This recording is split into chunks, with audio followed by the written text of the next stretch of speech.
Hello বন্ধুরা, আমরা বাজার থেকে কিছু ফুটের বীজ ক্রয় করে নিলাম এবং এগুলোকে পানিতে 12 ঘন্টা পর্যন্ত ভিজিয়ে রাখবো। ভিজিয়ে রাখার পর এগুলো আমরা রোপণ করে নিব। ফিরে আসছি 12 ঘন্টা পরে। ফিরে এলাম 12 ঘন্টা পরে। 12 ঘন্টা পর এই দানাগুলো ফুলে ফেঁপে উঠেছে। এবার এই দানাগুলো লাগালে খুব সুন্দরভাবে চারা গজাবে। সাধারণত অনেকেই ফুটের বীজ ভিজিয়ে গছ করে বপন করে, কিন্তু এতে বীজ গজানোর হার কমে যায় এবং বীজ পচার সম্ভাবনা বেশি হয়। কয়েকদিনের মধ্যে এই ফুটের চারা উঠে যাবে। এই ভিডিওতে ইনশাল্লাহ আমি আপনাদেরকে চারা থেকে শুরু করে সম্পূর্ণ ভিডিওটি দেখানোর চেষ্টা করব এবং দেখাবো কিভাবে গাছে ফুল ধরে এবং বাম্পার ফলন হয়। সময়ের স্বল্পতার কারণে আমি আমার এই চারা রোপণের জায়গাটি তৈরি করা দেখাতে পারলাম না, কিন্তু এটি আমি অন্য একটি ভিডিওতে দেখানোর চেষ্টা করব। এই ফুল গাছ চাষে আমি কোনো রাসায়নিক সার ব্যবহার করব না, সম্পূর্ণটাই প্রাকৃতিক সার ব্যবহার করে এই চাষটি আমি করেছি এবং এবার আমি চারায় পানি দিয়ে দেব। ফিরে এলাম চারা গজানোর পরে। আজ চারার বয়স 7 দিন। 7 দিনের মধ্যেই আমার চারা গজিয়ে গেছে এবং এই চারাগুলোকে আমি যদি সুন্দরভাবে পরিচর্যা করি তাহলে এই চারায় খুব সুন্দরভাবে ফল ধরবে।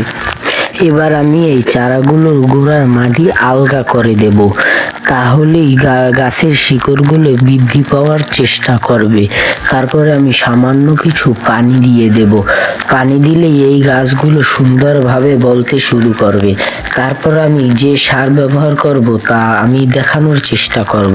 ফিরে আসছি চারার বয়স যখন 10 দিন। ফিরে এলাম চারার বয়স যখন 10 দিন। 10 দিনের মধ্যেই আমাদের গাছগুলো খুব সুন্দর বৃদ্ধি পেয়েছে এবং ডগাটি ছেড়ে দিয়েছে। এবার এতে আমি একটি সার ব্যবহার করব। দেখছেন আমি এই সারটি ব্যবহার করব, এই প্রাকৃতিক সার। এটি আমি নিজের হাতে তৈরি করেছি। এবার এগুলো আমি গাছের উপর দিয়ে দেব। এতে গাছ সুন্দরভাবে বৃদ্ধি পাবে এবং কিছুদিনের মধ্যেই আমি গাছের জন্য একটি মাচা তৈরি করব। ফিরে আসছি আরও কিছুদিন পরে। আজকে গাছের বয়স 35 দিন। 35 দিনের মধ্যেই আমাদের গাছের ডগা ছেড়ে দিয়েছে এবং এই গাছে আমি একটি জাহা দিয়ে দিয়েছি। আমি আশা করি আর কিছুদিনের মধ্যেই এই গাছে ফুল ধরতে শুরু করবে। এই গাছে প্রয়োগ করার জন্য আমি কিছু কলার শুকলা ভিজিয়ে রেখেছি।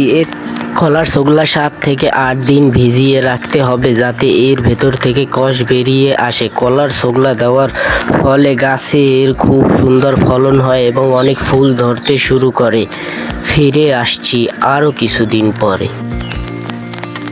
দেখছেন আমাদের গাছে কি সুন্দর ফুল ফুটেছে এবং এই গাছে কিছু ফুটের কড়াও পড়েছে। এই গাছে এখন যদি সময় মতন পানি দেওয়া হয় এবং খুব সুন্দরভাবে যত্ন নেওয়া হয় তাহলে এই গাছে আরও বেশি ফলন ধরবে।